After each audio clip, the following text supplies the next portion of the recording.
We want to be transformed without the trial, to achieve without sacrifice. Everything about our culture and our inherent selfishness trains us to seek answers, guarantees, and maximum return for minimum investment. Have mercy. Pride and shame keep us from true transparency and genuine community. See, because if you play acting all the time, I don't know whether you my friend or not. Come on, Reverend. Come on. I don't know whether you can help me on that. If I don't ever see where you got a weakness or make a mistake, I don't ever see that, then I'm not getting close to you because you make me feel little. Come on, Reverend. Yes. I'm not going to roll up next year and discover that you've been through the same thing I've been through because you never shared that. Come on, Reverend. Talk about it. So in my mind, what I can see is what you show me, and what you show me is that your life is all together and has always been all together. Have mercy. Have mercy. And so I convinced myself that I got to work my problems out by myself, for myself, because I don't want to be a drain on nobody. Have mercy. Thus, community suffers. We don't have authentic love community.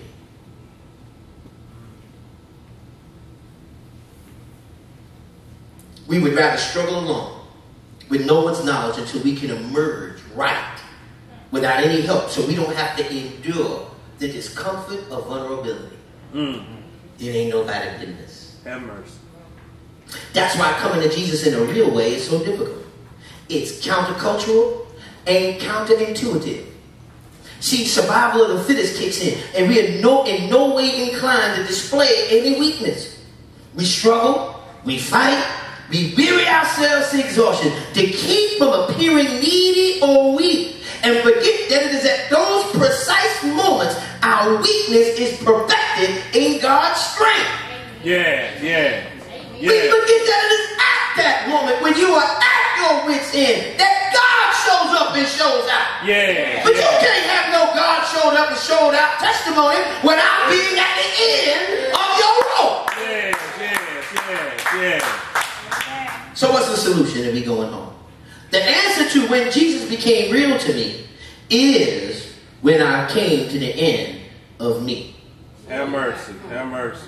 Jesus became real to me when I came to the end of me. The answer to when Jesus, Paul said, concerning this thing I pleaded with the Lord 3 times, that it might depart from me. And he said to me, my grace is sufficient for you. For my strength is made perfect in weakness. None of us like to be weak. But upon reflection in my own life, I realized that my abhorrence for weakness was rooted in my own insecurity. I was never the tallest kid in class. I ain't never had all the money.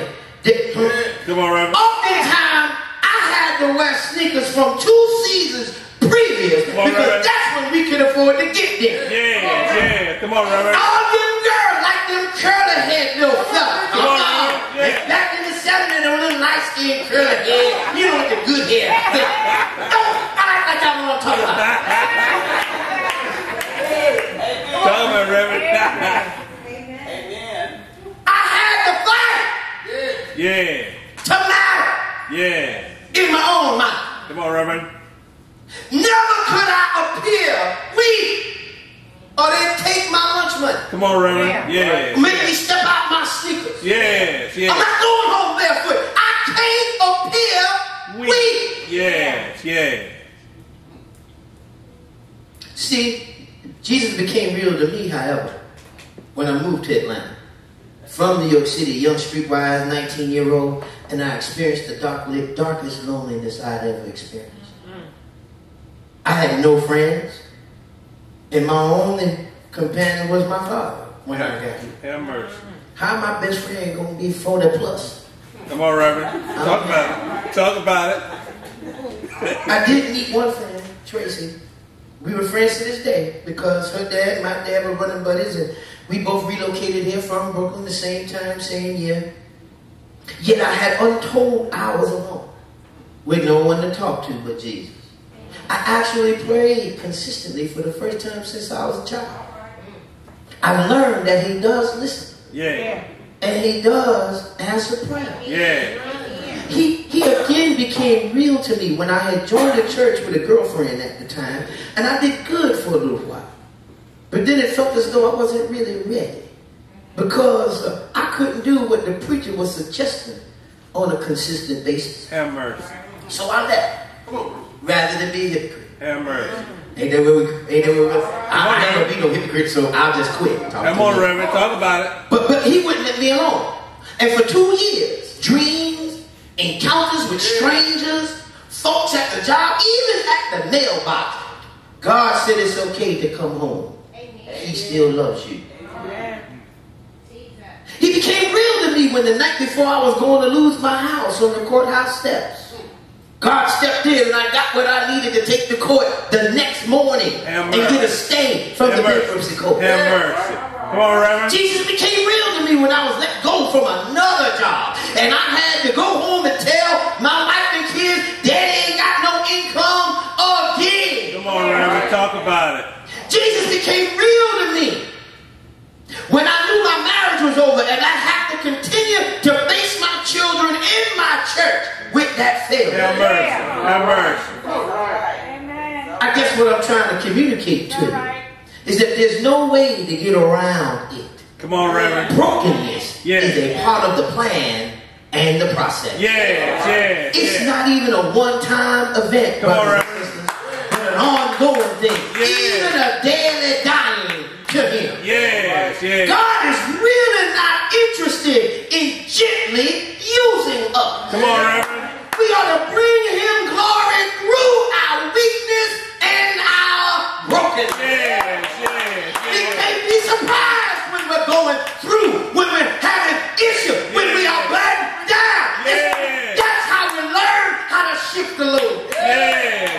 How to come to the cross and lay my burdens down. How to seek God in my midnight hour and recognize I don't know everything. Come on, Reverend.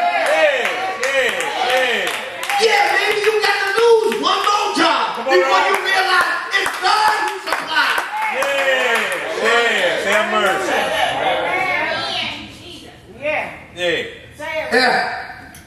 I guess what I'm trying to say is Jesus becomes real when we finally get real with ourselves. I thank God he has use for broken vessels. I stand here and shout that I'm beautifully broken. I'm not trying to put on for nobody. And that costs me invitations. People don't think of me as highly as the mother folk of my profession because I don't hide all my stuff. Come on, Reverend. You see, I don't have no need to try to sweep under the rug my issue. Why? Because I read somewhere that my life is a gazing stock. I need to share my struggle because somebody needs to know that because you're struggling, don't mean you get out of it. God is working on your behalf.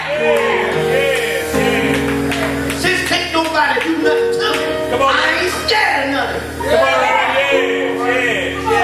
I'm moving on. I thank God he's got use for broken vessels. Because in God's kingdom, broken things bring more value. Broken things bring more value. It's like the Japanese kintsugi pottery, where the broken ceramic pieces are sealed together with the cracks boldly highlighted by filling them and then tracing them with gold. So well done, in fact, that the pottery actually gains value after it's broken. Then it didn't up thought it was broken. And so now that's a preferred pottery piece over the pottery that ain't never been broken. It's a lot like church. If you ain't never been through nothing, I don't know how much help you can be to me. Come on, but God sure got use for the broken soul, the broken heart, the broken spirit. We can get